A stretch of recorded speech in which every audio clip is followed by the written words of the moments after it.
Semuanya salam ya. Ya, sip. Mangga sadayana ya wilujeng tos sumping di dia. Assalamualaikum warahmatullahi wabarakatuh. Waalaikumsalam. Waalaikumsalam. Ya, terima kasih ya. Salam ini ya. Salam sehat buat teman-teman semuanya. Terima kasih sudah hadir. Ini adalah kegiatan Ngabibita judulnya teh. Judulnya adalah Ngabibita. Jadi kegiatan untuk kegiatan hari Minggu. Jadi hari ini adalah kegiatan dibuka dulu sedikit aja tentang kira-kira apa yang kita lakukan nanti dari Minggu. Baik teman-teman semuanya, hatur nuhun ya Kak Teh Ida ya. Ini mau senior saya ini di HP ini. Pemandu luar biasa ya. Juga teman-teman yang lain. Zaman dulu. Zaman dulunya. Kalau sekarang sebutnya adalah pemula. Pemain lama muka baru sebenarnya. Hatur nuhun ada aya balan sadayana aya Mang Ucan nih TPGI hatur nuhun pisannya atas linggihan. Terus teman ada ya Kang Sobar ya. Kang Sobar, Kang Dewa sabaraha kanca ya serang aya balad-balad sanesna anu bade di Srenan ya, rencana di Srenan di dinten Kamis Kaping 14. Jadi insya Allah nanti Kaping 14 kita akan ada kegiatan pengukuhan untuk Korwil Bandung Raya, yaitu meliputi Kota Bandung, Kota Cimahi, KBB ya, termasuk Kabupaten Bandung. Jadi ya, di sini ada Mang Sobar ya, Mang Sobar Nurwandi adalah selaku ketua, kemudian nanti insya Allah akan hadir bersama Kang Dewa. Nanti tanggal 14 kita akan bagi-bagi ini ya, bagi-bagi KTA sama sertifikat kegiatan diklat kemarin. Baik, kita lanjut saja ya. Opa, selamat datang Opa. Oh ya nih Pak Felix nih baru muncul ya. Si senarionya bisa apa? Mana ada Pak Felix? Ada. Ya biasa Pak Felix panggilna, Pang Subuhna. Pang Subuhna. Pang Subuhna.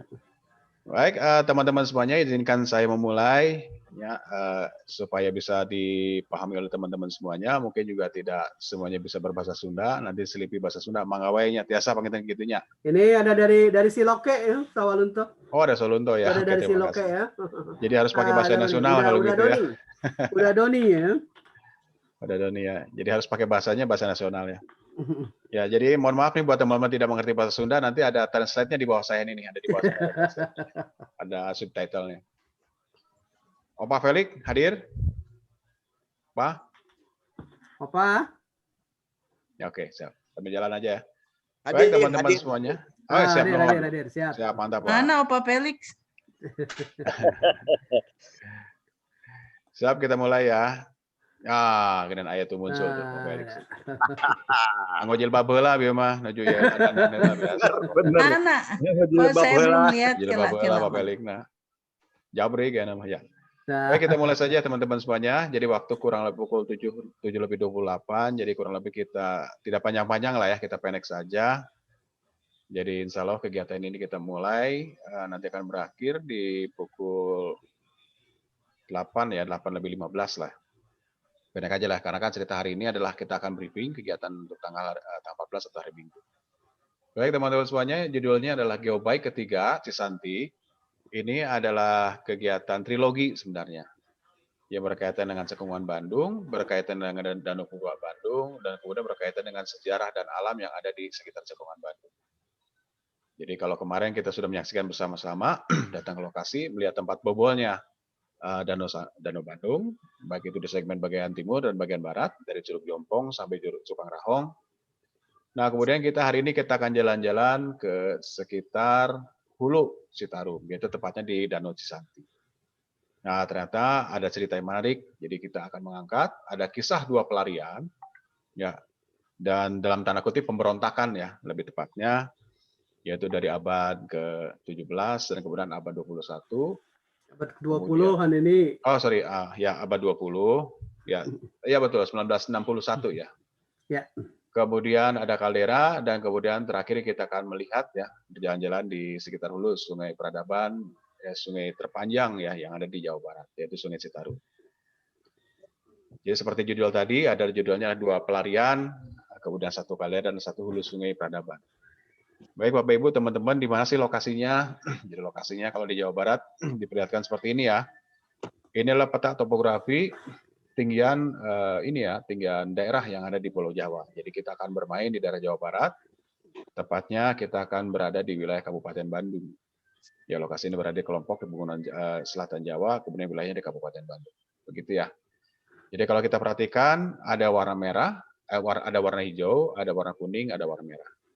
Warna hijau menandakan bahwa itu adalah dataran rendah, kemudian kalau untuk dataran sedikit agak tinggi itu warna kuning, kemudian dataran yang mengkerucut di atas lebih di atas 1000 meter di atas permukaan laut itu adalah didominasi oleh pegunungan-pegunungan yang ada di sisi sebelah selatan.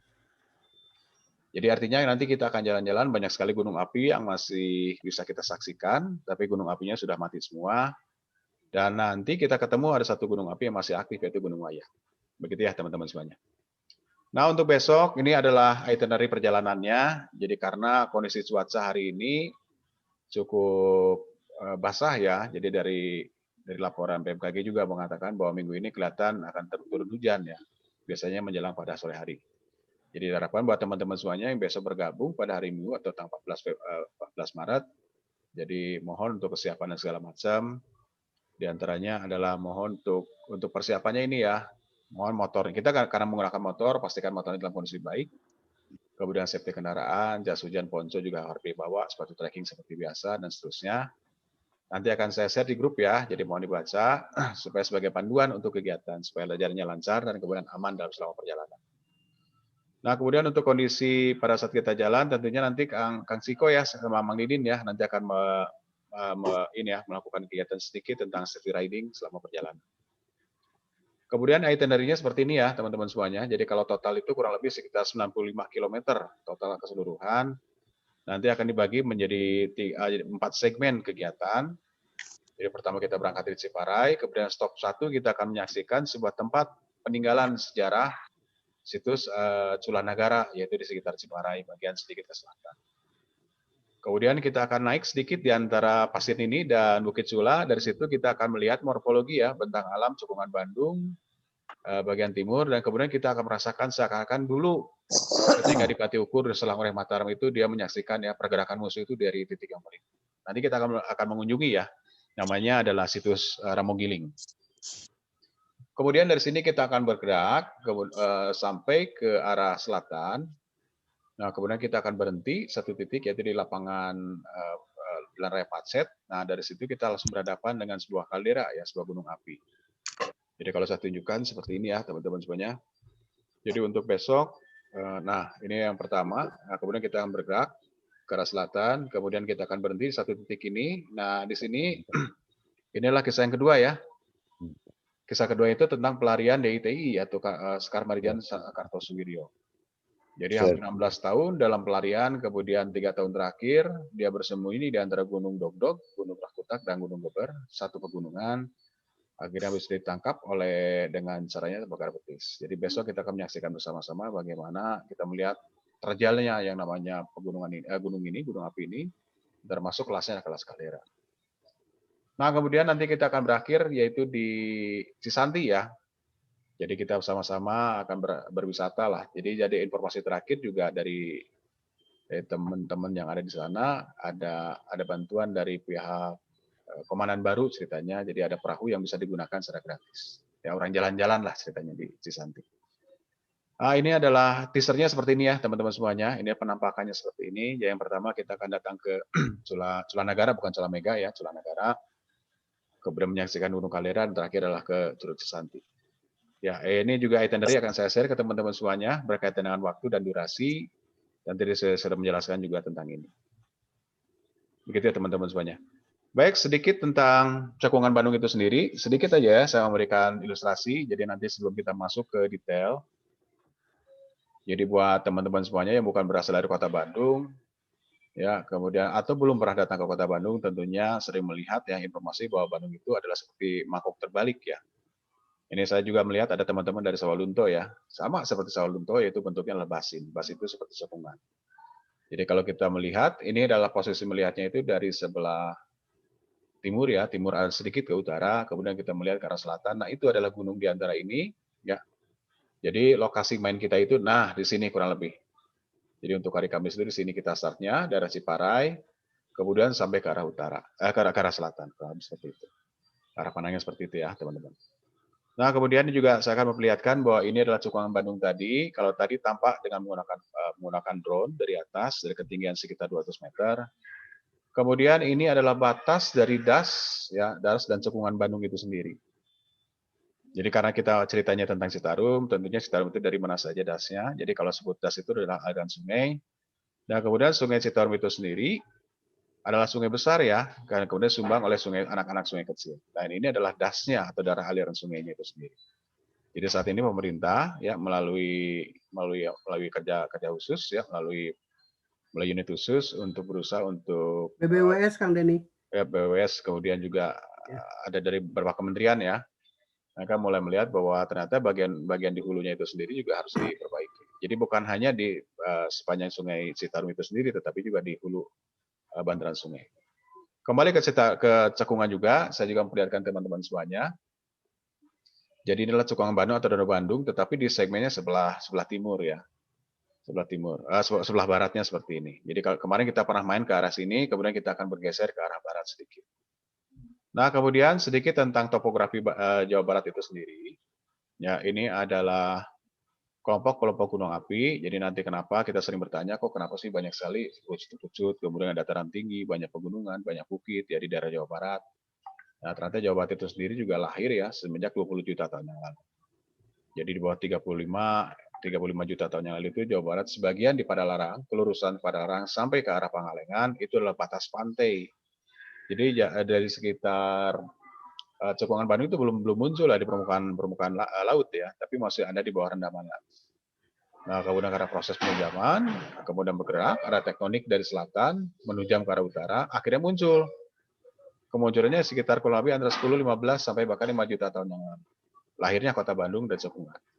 Jadi menarik Kang Dikin ya bahwa Bandung dulunya adalah direndam oleh Danau Purba, ternyata sebelumnya juga memang ada di bawah laut. Sudah, di bawah laut. Unik sebenarnya. Unik. Dulunya bawah laut, kemudian muncul ke permukaan, direndam oleh Danau Purba, ya tergenang kembali, kemudian kering kembali, kan lahirlah kota Bandung. Kalau yang laut buktinya di Kars itu ya Kang Denny ya. Betul ya, buktinya di antaranya apa? Ada Padang Kalarang. Kebetulan ada Kang Deden.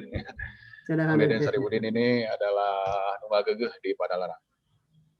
Baik teman-teman semuanya, kenapa gambar ini dimunculkan? Ini adalah ini ya, saya ingin mengajak sedikit teman-teman pengertian tentang kenapa kok banyak sekali gunung api ya. Jadi gunung api itu sebetulnya proses magmatisme. Jadi ada magma di bawah permukaan bumi, kemudian dia mencari celah yang kira-kira paling lemah, dan kemudian ada banyak sekali sesar-sesar. Jadi ada sesar Cimandiri, sesar Baribi, sesar yang memanjang, itu menandakan zona lemah, diteromboslah oleh magma, kemudian terbentuklah gunung api. Kurang seperti itu ya. Syaratnya pembentukan gunung api itu ada zona lemah, ada magma dari atas, kemudian akhirnya muncul di permukaan bumi. Begitu ya. Baik, ini juga memperlihatkan ya tentang evolusi sebaran gunung api ya. Jadi karena kita berjalan ke sekitar dari Sipare ke atas itu pasti ketemu dengan ini ya, jejak-jejak gunung api purba. Nah, inilah kalau kita lihat di selatan itulah kelompok-kelompok gunung api purba. Jadi kalau dari umurnya sendiri kita taksir ya, ternyata gunung api purba itu yang paling tua itu dari bagian selatan. Kemudian bergerak ke arah muda menandakan bahwa si gunung api itu sendiri bergerak ya.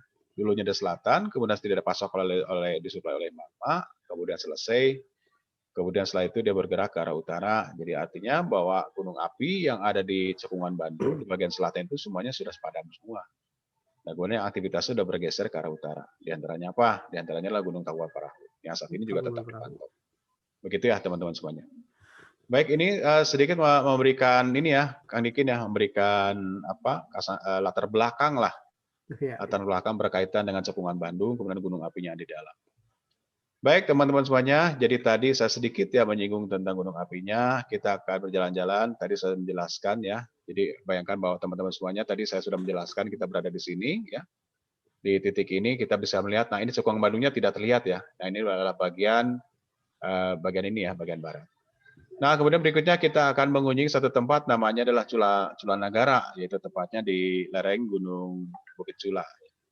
Di sini adalah tempat situs peninggalan di Pati Ukur. Gitu ya. Baik, kalau begitu saya minta Mang Dikin untuk masuk ke segmen berikutnya, yaitu tentang cerita peninggalan di Pati Ukur, kaitan dengan Mataram. Katanya juga ada ternyata serangan itu bukan masalah ideologi, tetapi urusan masalah bisnis ya. Begitu kan Dikin? Bisnis biasa. Maka Kang Dikin silahkan tentang Mataram. Terima kasih. Mungkin kan ini ada ini. Nah, ini mulai dari sini. Terima kasih.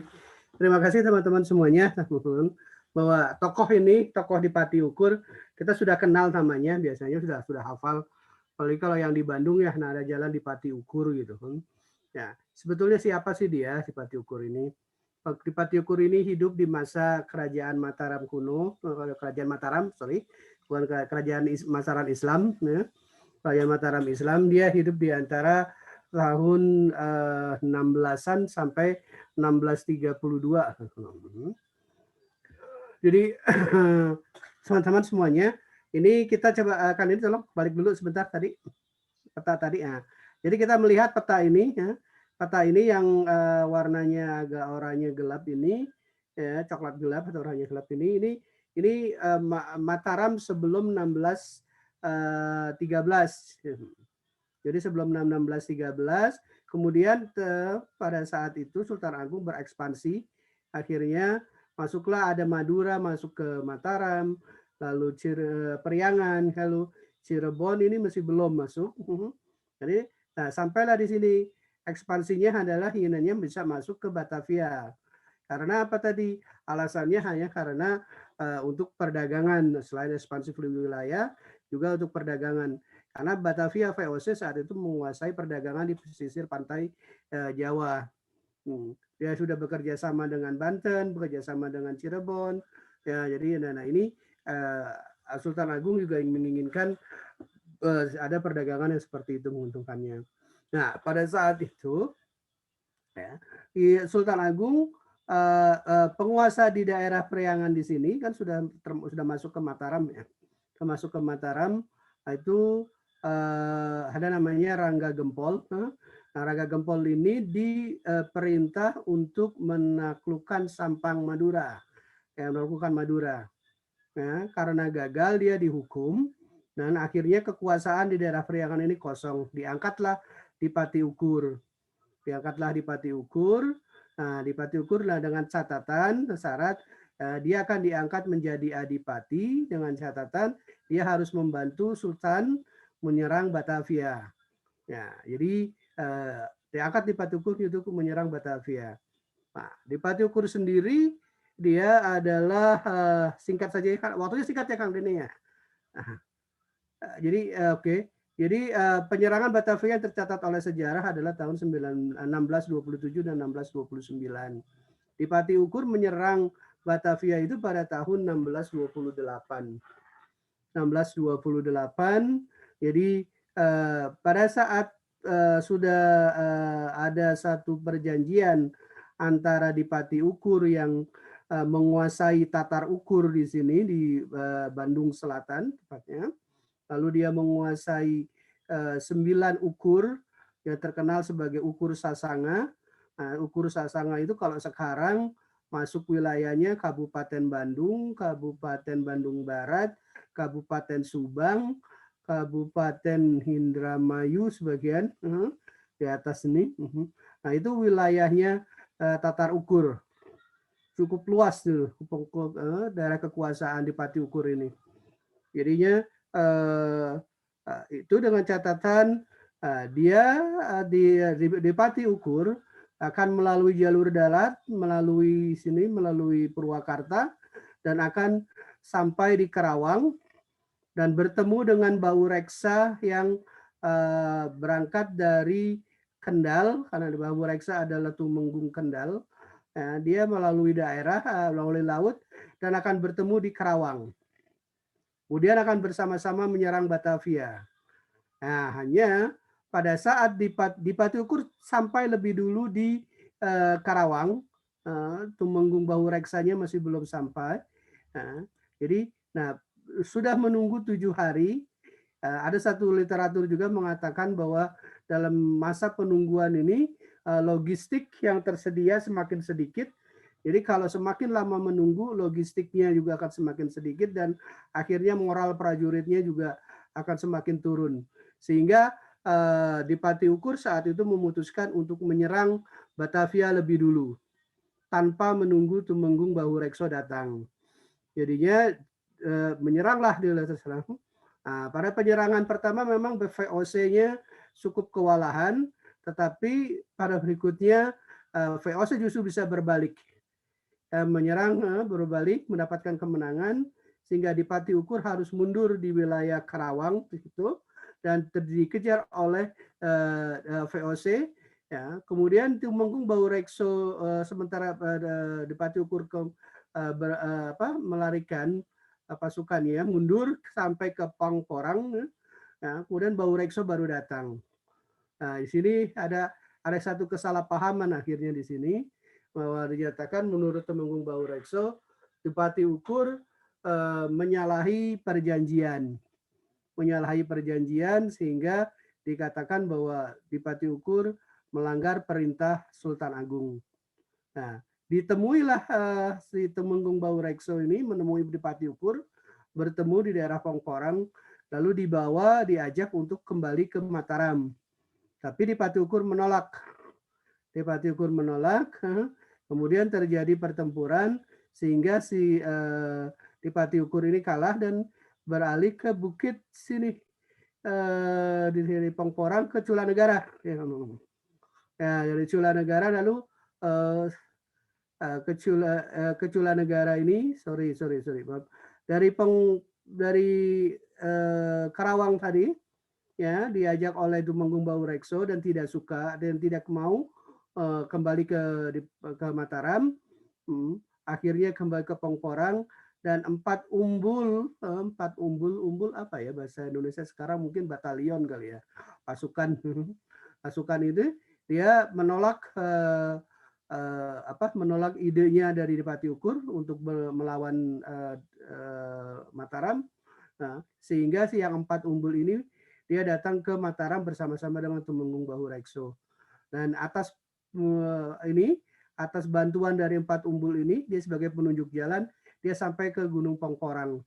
Terjadilah perang di sini, sehingga Dipati Ukur harus mundur. Sampai di Bukit Culanegara sini, yang insya Allah nanti lusa besok kita akan lihat. Nah, di Culanegara ini Dipati Ukur membangun perkampungan di sana. Dan itu ada lambang kujang, dan itu adalah salah satu kujang saktinya Dipati Ukur namanya Culanegara. Nama kujangnya adalah Culanegara. Jadi disinilah dia berhidup sebagai petani, hidup sebagai orang biasa, sampai ada penyerangan kembali dari Mataram dan juga dari VOC. Ya, sehingga si Dipati Ukur ini harus kembali melarikan diri sampai di Gunung Lumbung. Nah, di Gunung Lumbung lah Dipati Ukur akhirnya tertangkap pada tahun 1632, lalu dibawa ke Mataram dan dihukum mati di sana. Jadi itu salah satu salah satu versi ya.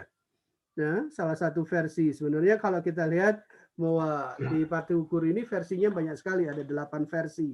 Ya, ada 8 versi. Ada satu versi ini versi yang menentang Mataram. Versi yang lain adalah karena Dipati Ukur menentang Mataram karena istrinya diganggu pada saat dia akan melakukan penyerangan. Ya. Banyak sekali. Baik, Mang Dikin, terima kasih ya tadi penjelasannya singkat ya. Sebenarnya peristiwanya terjadinya saat lampau ya, tapi ini menarik ya. Baik, teman-teman semuanya, tadi Mang Dikin sudah menjelaskan ya bahwa tentang pelariannya ke arah mana. Karena data sejarah saat ini juga ya, memang karena terjadinya abad ke berapa 16 ya. Ke-17 ya, mohon maaf 17. Jadi banyak sekali data-data yang tidak tersimpan dengan baik. Jadi selama ini yang data yang bisa diakses itu adalah data dari buku yang berkaitan tentang itu ya, karya sastra ya. Ada berapa? 8 versi ya. Mulai dari Sumedang, Bandung, kemudian dari Eropa juga ada. Ada dari Mangle yang kita ambil dari Mangle. Ya, baik Pak Dikin. Nah, kemudian yang menariknya apa? Kita akan konsentrasi di lokasi ini seperti ada di sini ya, di sekitar sini saya perlihatkan. Di sekitar Ciparai. Jadi kenapa di Ciparai? Karena ini bagian dari kegiatan nanti di hari Minggu kita akan berkunjung melihat lokasinya seperti apa. Pak Dikin izin ya, ini saya perlihatkan. Ini adalah beberapa existing ya atau ya lokasi-lokasi yang saat ini yang ada yang bisa diakses, yang akan bisa kita kunjungi. Jadi yang menariknya di sini titik ini, jadi ketika pelariannya Dipati Ukur berada di Ciparai ini, dia membutuhkan satu darah tinggian.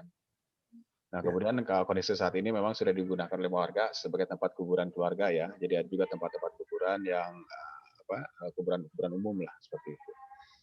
Nah, kemudian inilah peta dari udara melalui menggunakan drone. Jadi lokasinya adalah seperti ini ya, saya perlihatkan. Ini garis merah dan inilah dataran tinggi atau bukit-bukit tinggi. Kemudian arah utara ke arah sana ya, utara. Kemudian di belakang ini arah selatan itu adalah perbukitan. Ini perbukitan Indrusi ya, perbukitan Indrusi dan umurnya cukup tua sekali. Nah, yang menariknya apa Pak Dikin ya? Jadi ternyata dari titik tinggi ini si Dipati Ukur bisa menyaksikan arah datangnya musuh. Itu syaratnya pertama ya. Jadi pos pengamatan ya kan ini ya. Pos pengamatannya dan kemudian ada perkampungan juga. Nah, kemudian bukan berarti dia akan melakukan di sini.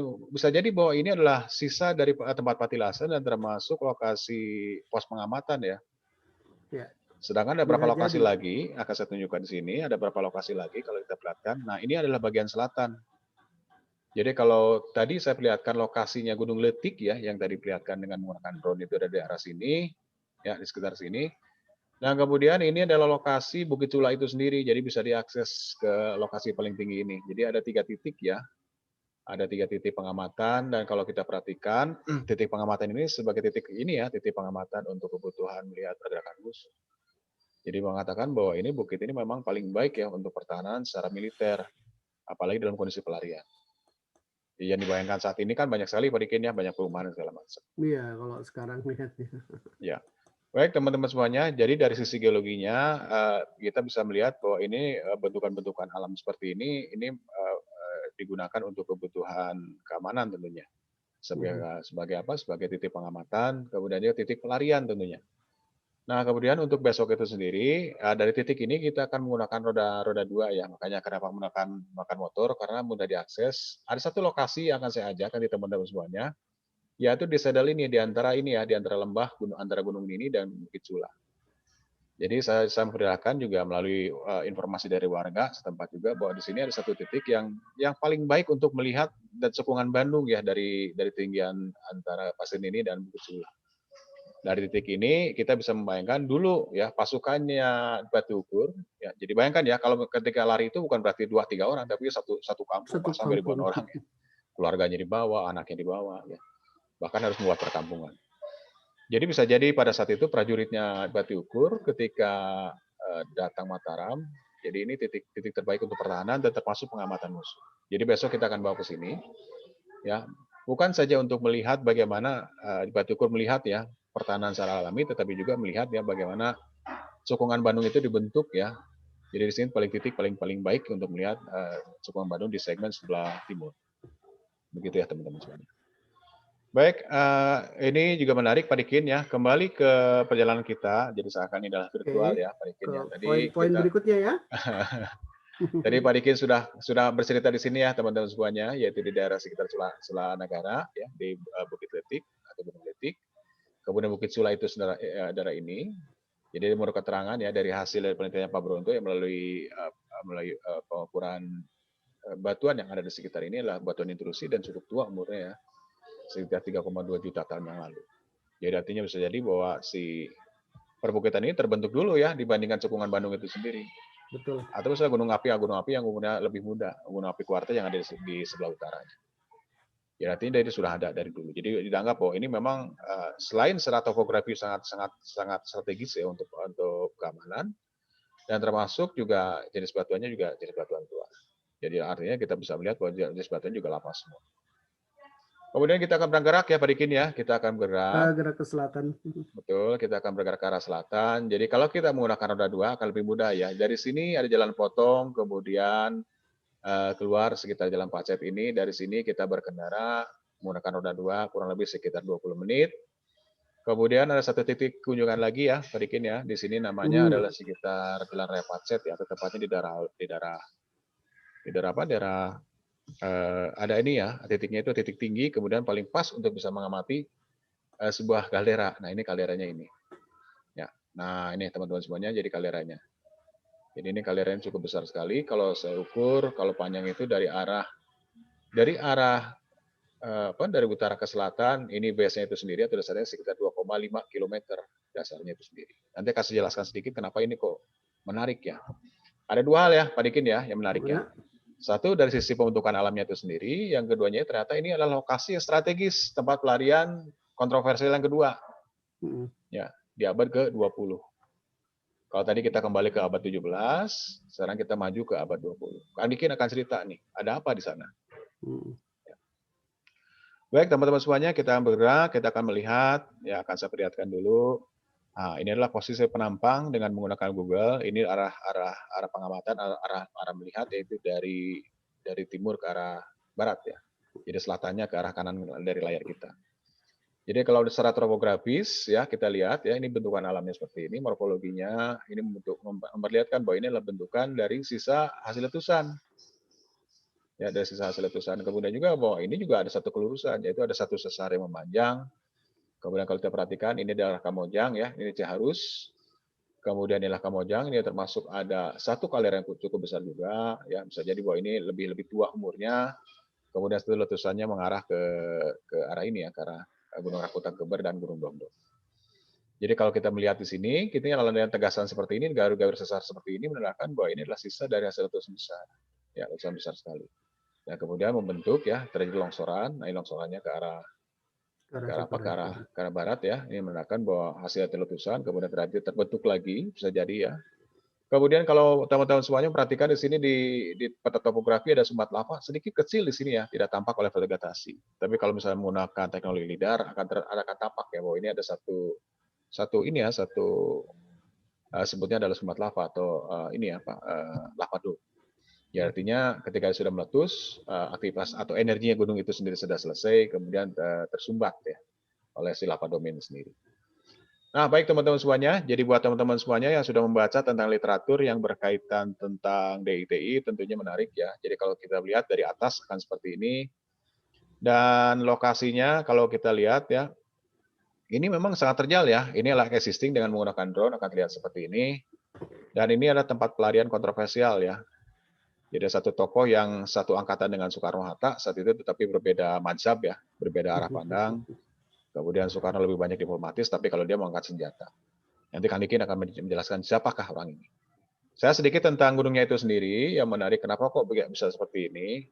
Jadi kalau dalam bentuk representasi secara umum aja ya, secara sederhana, jadi kalau kita tarik base-nya itu sendiri ada sekitar 2,5, kemudian kita tarik garis ya, garis segitiga sama sisi ya, misalnya ini katakanlah ada 60 derajat, bisa jadi bahwa ini ketinggiannya. Jadi kalau titik tinggi adalah 1918 meter atau 1918 plus ya 2,5 atau 2.500 meter. Jadi ketinggiannya bisa mencapai antara 3.800 atau bahkan sampai 3.500. Jadi dulunya ada sebuah kerucut ya tinggi, kemudian dia itu meletus ya. Kemudian karena aktivitas vulkanik tentunya, dan kemudian sebagian materialnya tersebar kemana-mana. Nah, kemudian terbentuk bentukan alam seperti ini ya, bentuknya runcing. Dan kemudian di bagian belakangnya atau di bagian sebelah timurnya ada sebuah danau namanya Danau Ciharus. Jadi lokasi ini adalah lokasi persembunyian, pelarian, ya ada seseorang yang dikejar oleh tentara Siliwangi yang dulunya hijrah ke Jogja, kemudian setelah kembali ke pangkuan Republik Indonesia, ternyata pelarian ini masih ada dan kemudian dibutuhkan waktu hampir 3 tahun, Pak Dikin. Ya. Jadi setelah 16 tahun lari kemana-mana, kemudian terakhir tertangkap di sini. Begitu. Baik, teman-teman semuanya, kita geser langsung ke Pak Dikin. Kira-kira cerita apa di sini? Bangga, Pak Dikin. Ada fotonya mungkin bisa ditampilkan. Nah, terima kasih. Iya, teman-teman, ini ada kayaknya ininya tanggal lahirnya salah kan Dani? Oh, tanggalnya. Nah, 7 Agustus 1907 dia. Oh iya betul. Oh ininya apa? Ini apa? Pendirian ya? Kita terjun ke ini ke iya. Politik ya? Ya ada politiknya dia. Ya jadi ya teman-teman semuanya ini tokoh yang memang tidak banyak dikenal apalagi bagi kalangan muda sekarang siapa ini gitu ya. Di sebelumnya ini ada Kartosuwiryo, SMK Kartosuwiryo, Sekar Maji Marijan Kartosuwiryo. Dia ini lahirnya di Cepu 1907 sebetulnya ya. Ada beberapa literatur katakan 1907 dia lahir sebagai anak seorang mantri dan juga dia tidak terlalu fanatik dengan Islam, lebih kepada keabangan ya. Kemudian cuman dia punya ketertarikan kuat kepada politik ya, sehingga dia beberapa kali dia mengembara ya untuk belajar tentang politik sehingga pada akhirnya dia sampai di Surabaya yang sebagai apa candra di mukanya para politik-politiker kita, yaitu dia belajar kepada HOS Sakro Aminoto. Ya, di Sakro Aminoto, di sanalah SM Kartosuwiryo ini ketemu dengan dengan Musso, dia ketemu dengan Samaun, ini tokoh-tokoh kiri ini ya. Kemudian juga dia jadi sahabat karibnya Bung Karno. Jadi sahabat karib mulai karena kita ketahui juga ya Sakro Aminoto adalah menantu pertamanya mertua pertamanya Bung Karno. Karena anak pertamanya Sakro Aminoto Utami itu dinikahi oleh Bung Karno.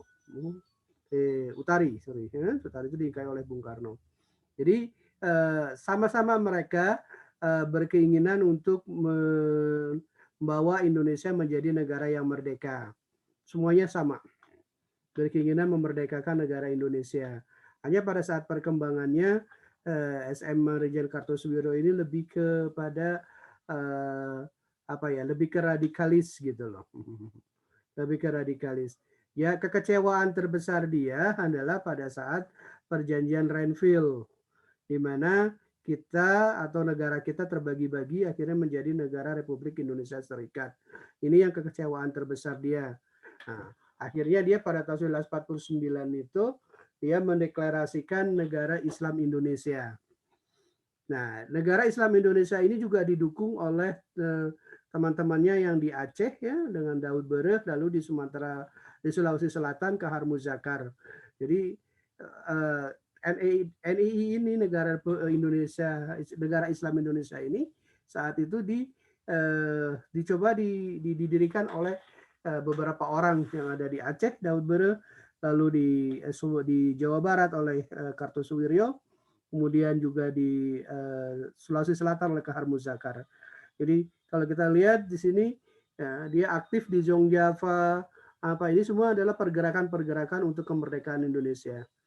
Nah, ini dari awal sampai 1948 kekecewaannya hanya di situ, dan kekecewaan di situ kemudian dia ingin mendirikan negara Islam Indonesia. Lalu sudah dideklarasikan negara Islam Indonesia. Ya, pada awalnya mendapatkan simpati, hanya pada perjalanan waktunya ternyata kelompok ini yang akhirnya disebut oleh masyarakat sebagai gerombolan. Pada akhirnya disebutkan karena melakukan merusak atau melakukan kejahatan-kejahatan lah ya. Jadi melanggar keamanan. Sehingga ada satu cerita juga, satu literatur yang di daerah situ mungkin kan ini daerah Rakutak juga di bawahnya, bahwa ada desa. Jadi setiap hari masyarakat desa itu diharuskan menyediakan logistik makan. Jadi mereka masak, taruh di boboko, taruh aja jadi di depan rumah. Gitu.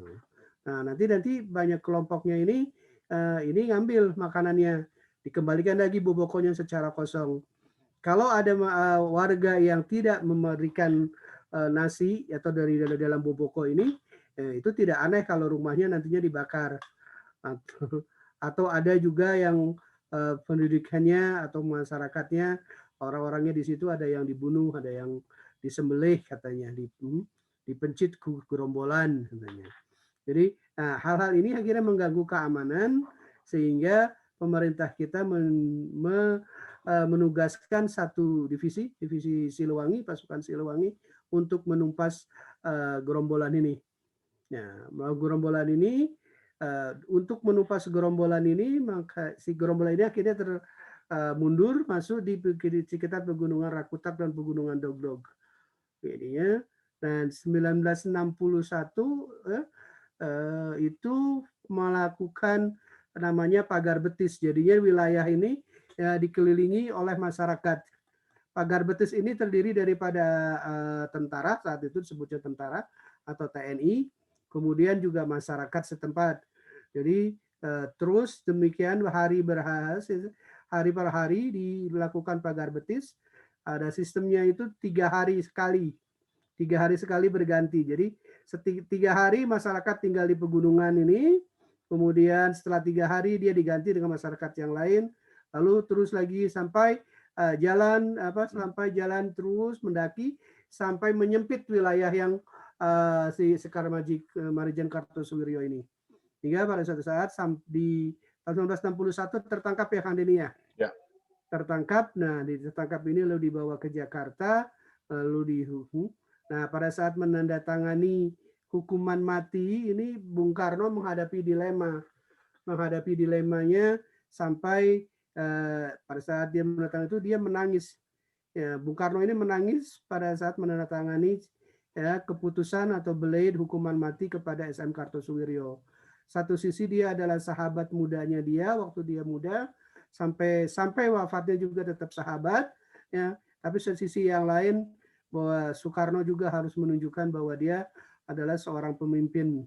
Ya, dia seorang pemimpin yang bisa diakui atau bisa dilihat dari negara-negara lain sebagai seorang pemimpin yang tegas.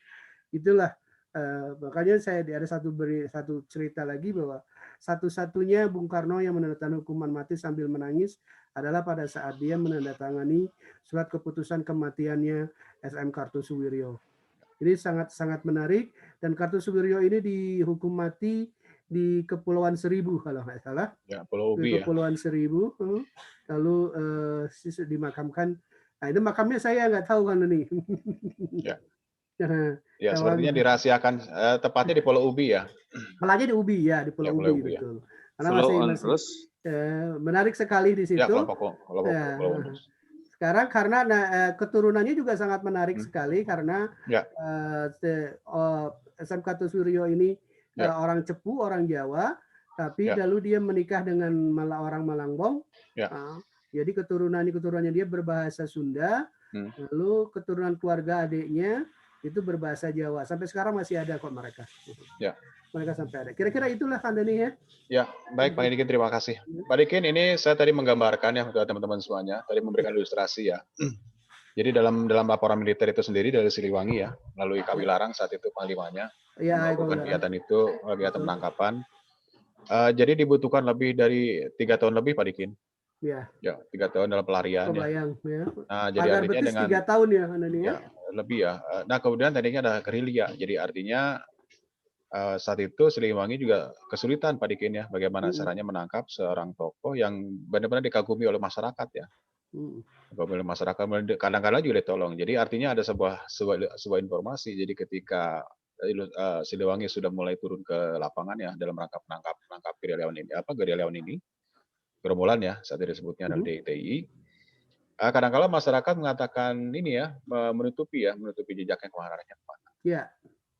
Jadi ada 2 hal, apakah takut karena diancam akan dibunuh oleh DITI atau yang keduanya adalah memang simpatisan. Bisa jadi seperti itu.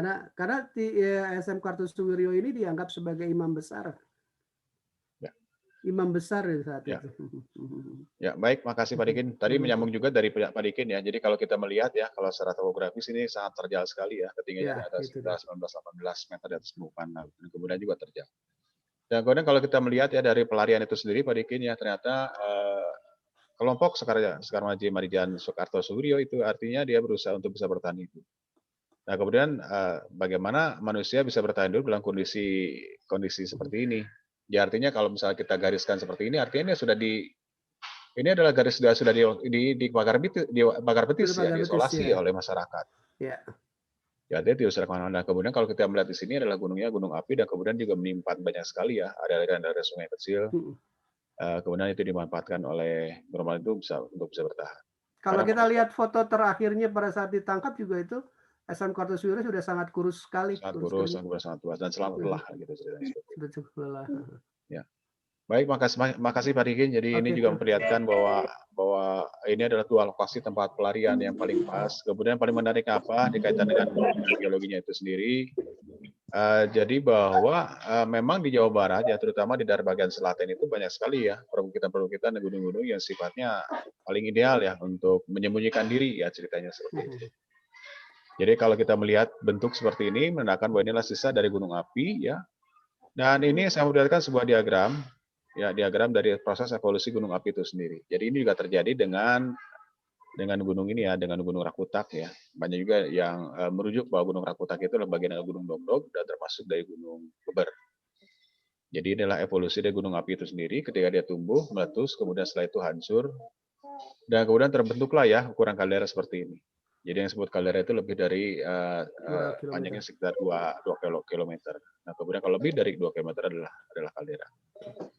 Nah kemudian inilah kaldera sama persis ya penampangnya seperti yang kita lihat juga yang ada di Gunung Rakutak, Gunung Dogdog. Jadi ketika ada pasokan magma naik ke atas, kemudian ada satu sesar bidang lemah, magmatisme naik ke atas ya. Ketika si magma kontak dengan udara ya, sebutnya sudah terjadi di luar, kemudian setelah itu terbentuklah ya hasil letusan seperti ini, dan kemudian hasil letusan seperti ini menandakan bahwa ini aktivitas vulkanik. Dan kemudian juga termasuk evolusi yang pertama ya. Jadi dia memperlihatkan bentuk morfologinya itu terbuka ke arah timur ya. Kalau untuk dilihat dari tadi ya, dari penampang itu sendiri. Jadi kalau kita melihat diagramnya dari mana datangnya, dari proses magma di bidang lemah, kemudian diterobos oleh magma itu sendiri, kemudian terjadi akumulasi dalam bentuk dalam bentuk mekanismenya seperti letusan gunung api. Jadi sama persis ya bentuk yang terjadi, yang kita lihat saat ini, yang akan kita saksikan nanti di hari Minggu ya tanggal 14, kita akan melihat bentuk alam seperti ini. Ya, jadi morfologinya seperti ini. Baik Pak Dikin, tadi kembali lagi ke itinerary kita. Tadi kita sudah jalan-jalan ya. Kita akan masuk ke lokasi terakhir Pak Dikin. Oke. Jadi tadi Masuk sudah berangkat dari Cipara ya pagi-pagi Pantik. ya, dari Kue Balok, Mang Emo, Haji Emo. Haji Emo juara lah pokoknya. Kita sudah ketemu tadi Pak Dikin sudah bantu menjelaskan tentang di Pati Ukur, kemudian juga pelariannya ke arah mana, di antara di Bukit Sula. Kemudian juga ada informasi Kang Dikin bahwa di Pati Ukur tidak hanya lari di sekitar sini ya, di dataran rendah ini, tetapi juga lari sampai ke arah selatan. Ya, betul. Nah, kemudian juga ada beberapa informasi, beberapa versi yang mengatakan bahwa di Pati Ukur juga sempat lari dan kemudian bersembunyi di Cisanti, yaitu lokasi yang kita kunjungi berikutnya. Ya. Di sini ada Kang Gangan ya, Kang Gangan? Ada Kang Gangan? Kang Gangan, mangga? Ya, maka sering-sering Kang. Ini juga Kang Gangan juga secara pribadi sudah banyak meneliti tentang di Pati Ukur Kang. Mangga Kang? Bisa sering-sering cerita Kang. Mangga Kang. Alhamdulillah ya udah bisa gabung setelah tadi hampir 25 menit ada masalah teknis. Jadi agak bingung mau cerita di Pati Ukur tentang versi apanya karena tadi sudah tertinggal. Apa yang sudah disampaikan sama Kang Dikin tadi di awal saya tidak menyimak. Takutnya apa yang disampaikan nanti sudah disampaikan oleh beliau. Ya, gini Kang, ini kita butuh informasi Kang dari Kang Gangan. Ada beberapa versi mengatakan kalau di Pati Ukur juga tidak hanya di sekitar ini ya, tidak hanya di sekitar daerah Ciparai, daerah bawah ya. Tapi juga sampai menerus lari sampai ke arah tempat lain dan juga ada banyak versi Kang. Maka Kang Gan, silakan. Oh iya, mengenai versinya itu ada 23 naskah yang terkumpul tercatat mengenai di Pati Ukur ini. Dari 23 naskah yang berbeda-beda ini oleh almarhum Profesor Edi S. Ekajati disimpulkan menjadi 8 versi. Dari 8 versi ini kan ada yang versi Batavia, versi Galuh, Sukapura, Sumedang, Talaga, Banten, dan versi Mataram sendiri. Dari ke-8 versi ini tentunya sangat banyak perbedaannya. Tapi secara sepintas memang jadi polemik apakah di Pati Ukur ini pahlawan bagi orang Bandung atau sebaliknya pemberontak. Itu mungkin bisa kita diskusikan nanti hari Minggu.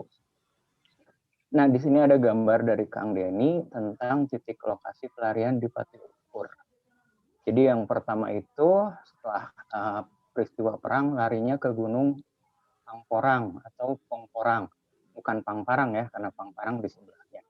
Nah, dari mana ada keterangan Gunung Pangporang ini? Ternyata keterangan ini didapat dari 4 unggul yang melarikan diri, tidak setuju dengan di Pati Ukur, kemudian melaporkan kepada Baureksa, kepada Temenggung Baureksa, bahwa di Pati Ukur bersembunyi di sebuah gunung yang bernama Gunung Pangporang. Nah, dari kesaksian 4 orang itu yang salah satunya Ki Astamanggala yang nantinya jadi Bupati Bandung pertama, dapat keterangan bahwa di situ ada Gunung Pongporang.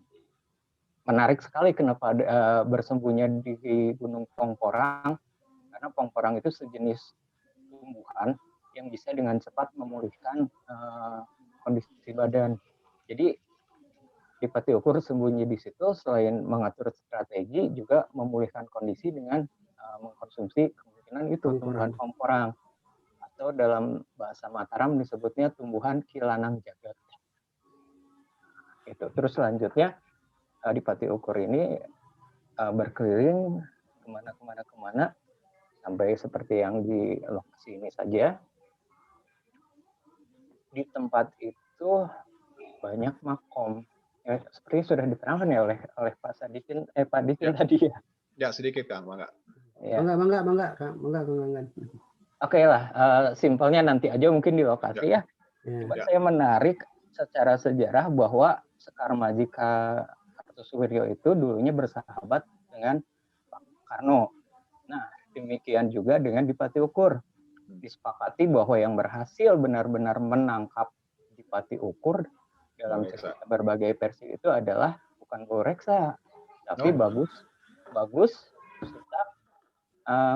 Tasoranya. Dia adalah teman saat di Pati Ukur muda di pesantren, teman yang seimbang baik dalam ilmu agama dan ilmu kanuragan, sehingga pada saat Bahu Reksa sudah bingung memilih, demikian juga Sultan Agung, siapa yang bisa mengalahkan di Pati Ukur, maka dicarilah lawan sepadannya yang sangat mengerti. Nah, akhirnya dipilih Bagus itunya, teman yang sepadan, yang bertempurlah mereka bahkan sampai 40 hari 40 malam. Ada yang cerita di situ Cisanti pertempurannya, ada yang cerita di tempat lain.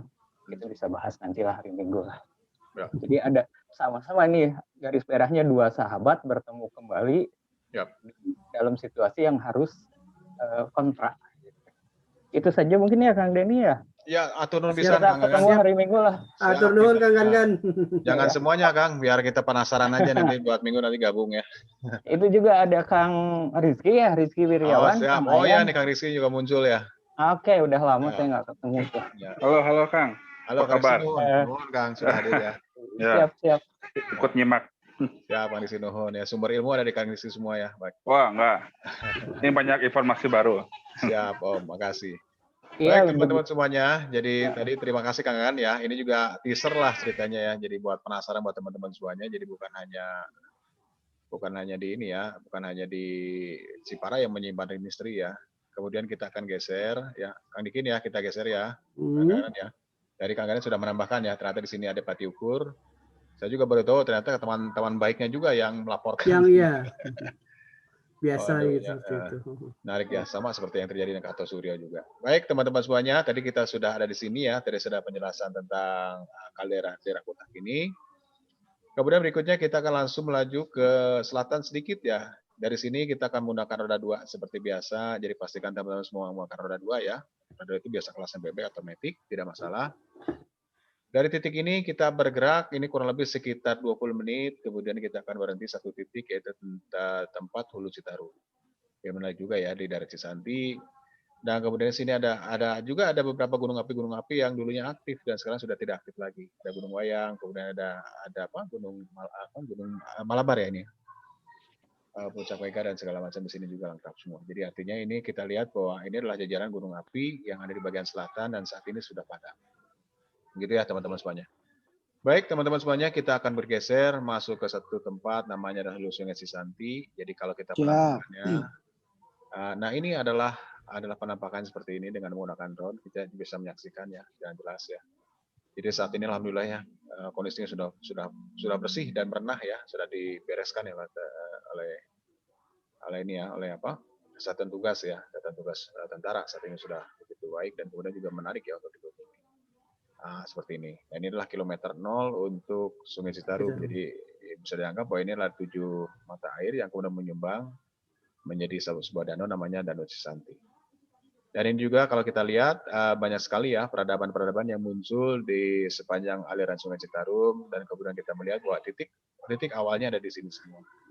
Jadi dalam kegiatan Geobaik 1, Geobaik 2 itu, lah itu kita berkegiatan di bagian sedikit agak mendekati ke arah hilir ya. Jadi bukan di hulu lagi. Kemudian hari ini kita akan, nanti dari Minggu kita akan berangkat ke bagian lebih ke hulu lagi.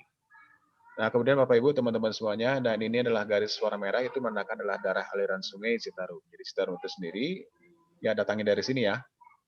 Nah ini ya di sekitar sini saya tunjukkan. Sungai Citarum, kemudian dia bergerak membelah cekungan Bandung.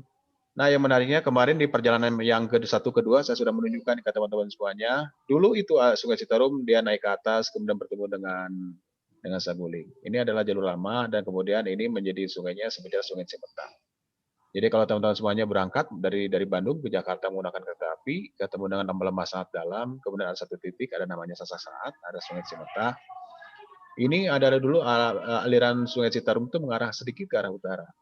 Ketika Gunung Taum meletus ya sekitar 105.000 tahun yang lalu ya. Kemudian materialnya diantaranya adalah plastik, ada lahar, kemudian dia itu menutup sebagian tubuh gunung ini aliran Sungai Citarum akhirnya tertutup dan terbendunglah yang namanya adalah Danau Bandung, Danau Purba Bandung di bagian segmen sebelah timur. Ya, kemudian setelah itu dia membobol di sekitar sini di pematang tengah ini ada perbukitan intrusi yang kemarin saya tunjukkan juga di antara Curug Jompong. Kemudian masuk ke segmen 2 yaitu di sekitar ini ya di sekitar Cimahi bagian selatan, kemudian juga di Batu Jajar, kemudian ketemu dengan bagian sedikit ke KBB atau Kabupaten Bandung Barat. Inilah segmen yang kedua. Kemudian kemarin juga saya diperlihatkan bagaimana caranya bobolnya yang tadinya di daerah Curug Jompong untuk tadinya si aliran permukaan airnya cukup tinggi, kemudian setelah itu dia mencari celah, kemudian celahnya dibobol di Curug Jompong, kemudian satu bobol kembali ya adanya di sekitar Cukang Rahong, kemudian bergerak ke utara, kemudian bertemu di Pantai Utara. Begitu ya teman-teman semuanya. Jadi cerita tentang ini, bahwa ini bagian trilogi kegiatan melihat aliran Sungai Citarum termasuk cekungan Bandung. Baik teman-teman semuanya, jadi kita sudah ada titik terakhir di sini, di pertemuan terakhir, yaitu kita melihat tentang Sungai Citarum itu sendiri. Jadi mudah-mudahan kita ketemu ya nanti hari Minggu pagi. Jadi untuk penjelasan dan segala macam akan kita detailkan dan langsung kan lihat buktinya bagaimana sih cerita tadi di Zoom itu kan baru narasi ya, baru hanya di permukaan saja kalau visual. Jadi nanti kita akan detailkan, kita akan jalan-jalan melihat cekungan Bandung ya, baik itu dari Bukit Cula dan termasuk lihat dari sejarahnya itu sendiri. Begitu teman-teman semuanya. Jadi sedikit tentang untuk besok. Atau bagaimana nih? Masih ada waktu sekitar 15 menit ya. Ya kira mungkin ada tambahan juga atau ada pertanyaan dari teman-teman juga boleh. Silakan untuk dilemparkan juga boleh, silakan. Mungkin Pak Diki ada tambahan lagi? Sudah cukup Kang Nedi, mungkin ada teman-teman mungkin ingin bertanya. Tambahan. Oh, silakan Pak Felix. Oh, silakan Pak Felix. Nomor 1, maaf besok saya tidak bisa ikut hadir. Oh? Ada yang nikah kan si Sahrizal, jadi agak sibuk. Dan kebetulan memang tempat main saya di situ, jadi ya udah banyak tahu, cuman ya sayang sebetulnya ya nggak ada deminya waktu itu, tapi udah dari gambaran ini udah kelihatan. Itu nomor 1. Yang selanjutnya ini tanpa disengaja nih, supaya diketahui bahwa tanpa disengaja Geobaik menjalankan dark tourism. Ya, yang disebut dark tourism itu adalah satu kegiatan berwisata yang banyak mengambil korban jiwa gitu ya. Nah ini Pak, dari mulai kita ketemu tempatnya Westerling ya, buat banyak orang ini adalah sesuatu yang agak tabu dibicarakan karena banyak korban ya, banyak sekali korban. Begitu juga dengan yang terakhir tentu Kartosuwiryo. Nah ini tapi kalau mau diklasifikasikan supaya nggak salah, ya ini sebetulnya di dunia pariwisata disebut dark tourism, ya, wisata sisi yang gelap gitu loh. Itu sedikit tambahan mungkin. Jadi supaya jangan sampai kita nggak tahu bagaimana ya, itu ada klasifikasinya gitu. Bahwa betul ini tanpa sengaja, tapi ini adalah sisi dari pola pengamatan pariwisata, yaitu dark tourism. Terima kasih. Ya, makasih Pak Felix. Baik, teman-teman semuanya, silahkan kalau mau share juga boleh kalau sampai ya kan ya. Masih ada waktu. Untuk besok pergerakannya hari Minggu buat teman-teman yang ingin bergabung. Jadi nanti kita ketemu satu titik, namanya adalah ini ya, namanya adalah kue balok Haji Emo. Ada kue baloknya. Mang Didin mana Mang Didin? Mang Didin mangga? Mohon diinformasikan Mang Didin. Oke, siap. Oke, Wilujeng Wengi, selamat malam semuanya. Salam sehat. Ya, menarik sekali ya. Tadi trilogi dari Geobike 3 di Cisanti ini. Mungkin sedikit saja teknis pemberangkatan kita di meeting point-nya Haji Emo. Ada 3 bagian mungkin yang akan disusun. Pertama, untuk wilayah Kota Bandung, nanti mungkin kontak sharingnya dengan Mang Denny. Nah, nanti terus kemudian dari arahnya Cimahi, KBB, nanti kontaknya dengan Mang Ciko. Kemudian yang kabupaten bisa dengan Mang Sobar atau saya sendiri untuk pemberangkatannya. Jadi nanti tetap kita meeting point-nya ada di Ciparai di Kue Balok Haji Emo. Mungkin sekitar jam 8 pemberangkatannya Mang Den ya dari Haji Emo. Ya, kalau kumpulnya 6.30 lah. 6.30. Jadi jam 7 kita bisa registrasi, check-in, kemudian persiapan, baru berangkat. Oh ya udah. Berarti Kue sekitar jam balokna mau dituang eta kue balok. Otos siapkeun saya pikir kue balok. Ya, kue baloknya jam 6 udah start aman. ini udah siap Aman, disiapkan kue lah. balok mah ayo. Nah, Masih kenapa kan mungkin sarapan, alhamdulillah. salah satu Besok alasan kita di Kue Balok Mang Haji Emo, pertama itu tempat parkir lumayan luas sekali. Kemudian yang belum sarapan juga kita bisa sarapan balok lah di situ. Siap, Mang Dindin. Ini penampakannya begini nih, kue balok. Nice. Ada kejunya tuh toppingnya. Masih Masih 2 hari lagi Om. Jadi bisi kabita sekarang teh. Kalau yang Cuma buat nanti parkir bawa kendaraan, teknisnya setelah di Bukit Cula atau setelah mengunjungi Cula Nagara itu lumayan perjalanan agak terjal ya. Jadi nanti ada helper ketua Bandung Raya tuh. Mang Sobar. ya kondisinya begini ya. Jadi nanti dibantu dengan Mang Sobar sama Mang So untuk itu ya yang jalannya terjal itu. Ya, aduh. Ya ini teman-teman semuanya ada jalan berbatu, jadi buat yang bawa kendaraan nanti agak berat. Siap. Nanti Lanjut Mang Den. Bantu ya, diatur lah sama Mang Didin. Sama teman-teman yang lainnya baru diatur. Ada jalan kakinya nggak, Pak Dikin? Kang Dedi ada jalan kakinya? Jalan kaki ada satu titik nanti di bagian atas. Nah dari sini nih, dari titik ini, cuma tidak sempat saya foto karena HP-nya tinggalin di itu ya, di tas ada di motor, jadi nggak sempat foto. Mungkin Kang Didin juga sempat foto ya. Ada jalan kaki sedikit ya, menanjak lah sedikit sekitar sepeleparan batu. Cuma 5 menit paling. Iya, 3 menit lah. Malu udah tua. Oh ya aman. Penting ya itu ya persiapan sepatu trekking. Nah ini adalah Sungai Citarum di daerah sekitar Pacet ya. Nanti ada satu ritual nih, ketemu beginian nih, ada satu pohon ukuran besar, ada rasa mala, ada ini segala macam, termasuk ini ada pohon bita. Begitu teman-teman. Mana tadi foto itu? Ya begitu ya teman-teman semuanya. Jadi besok kita ketemu hari Minggu. Jadi kalau yang ingin bergabung silahkan nanti tuliskan nomor HP-nya ke Mang Didin, bisa disetorkan untuk dimasukkan ke dalam grup. Kemudian nanti kita berkoordinasi ya mengenai pemberangkatan. Karena titiknya ada di Ciparai itu, tepatnya ada di selatan atau selatan ke arah timur sedikit. Jadi buat teman-teman yang ada di Kota Bandung harus membelah kota dulu, apalagi di daerah KBB dan Kabupaten Bandung yang ada di sebelah barat ya. Jadi mesti jalan-jalan dulu lewat Kota Bandung. Untuk kendala saya kira tidak ada masalah ya. Untuk kendaraan pastikan semuanya sudah baik ya. Menggunakan matic juga tidak masalah. Bisa semuanya menggunakan matic juga tidak masalah. Mau boncengan juga bisa. Begitu ya teman-teman semuanya. Kenapa menggunakan motor? Ya pergerakannya mudah ya.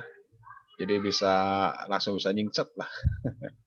Dibandingkan menggunakan kendaraan besar. Begitu kurang lebih ya teman-teman semuanya. Mangga sebelum saya tutup ada teman lagi atau ada pertanyaan silahkan untuk kegiatan besok.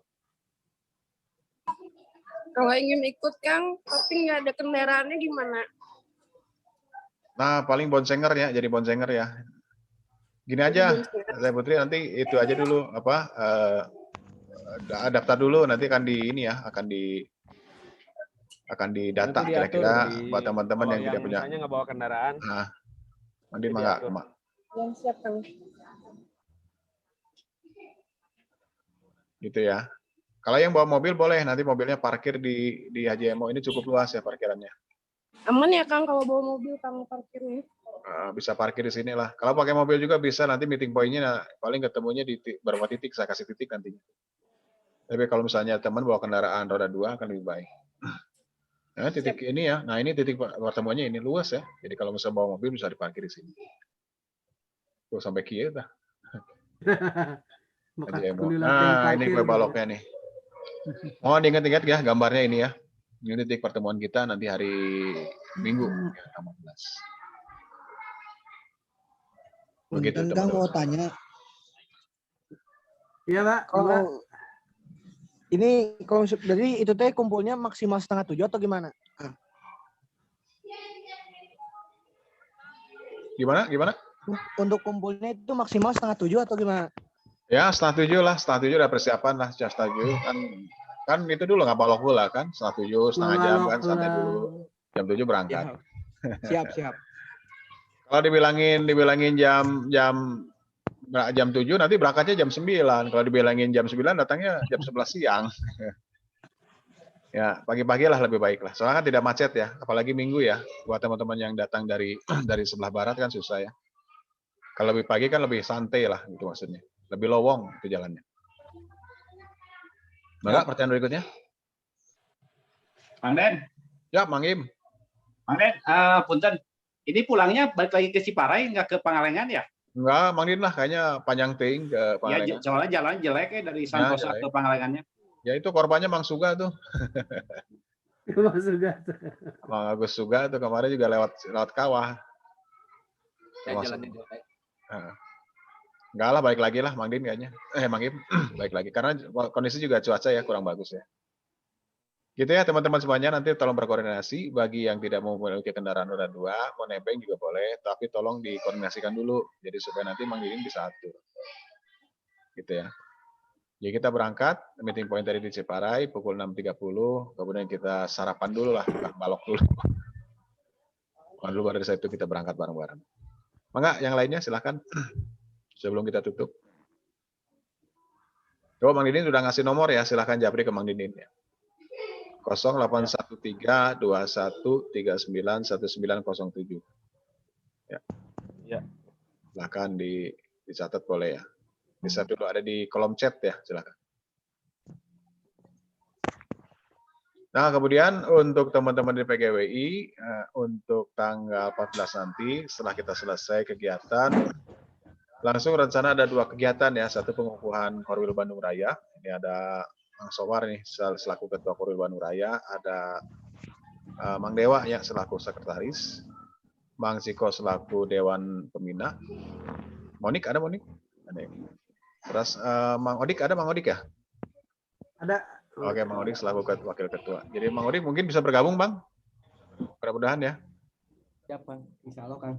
Siap, nuhun ya. Jadi besok ada kegiatan pengukuhan untuk Korwil Bandung Raya dan kemudian kegiatan berikutnya adalah pengukuhan untuk seluruh anggota PGWI yang pernah mengikuti kegiatan diklat tanggal 20 dan 21. Jadi akan dikukuhkan sebagai anggota PGWI. Gitu ya. Baik, teman-teman semuanya, kalau tidak ada lagi, kita tutup saja. Jadi nanti untuk koordinasi langsung kita kopdar melalui WA. Mang Din, mungkin ada tambahan lagi? Mang Din? Cukup, nanti paling di grup, Mang Den. Siap. Mang Im, ada tambahan Mang Im? paling tambahannya mungkin Bang Denny udah nyampaikan ya bahwa jas hujan. Nah, mangga sok sekali Benar. Mang Im Ya. di informasi. Jadi buat kegiatan geobaik yang akan dilaksanakan hari Minggu ya, saya sarankan bawa raincoat ataupun jas hujan, bawa tumbler, jadi bawa air dari rumah. Jadi jangan bawa botol aqua, kalau bisa mah bawa tumbler aja isi dari rumah. Salah satu program melawan penggunaan botol plastik yang berlebihan. Kemudian bawa makanan buat makan siang atau udah disiapkan kan? Saya kurang informasi kemarin. Oh iya. Ada penjelasan dikit, Mang Den. Mungkin untuk hari Minggu nanti ini untuk pas hari hanya itu berbayar untuk anggota PGWI 50.000 Mang Den ya. Dan untuk non anggota 75.000. Nah, itu udah termasuk fee entrance ke Cisanti dan plus makan siang. Wah, udah mewah ya. Siap. Agak mewah nih. Makan siang nah. Jadi perlu didata, soalnya barusan udah nanyain si tukang nasinya pesan berapa cina. Di teteh sana mina teh, teteh nasi. Teteh nyai. Ada Mang Den makanan virtual. Mang Didin survei ketemu warung nasi, tetehnya geus tanya ke tetehnya, teteh apa? Teteh nasi we lah. Iya, nama hasilnya keluar bahaya kayak disantet ke Mang Didin.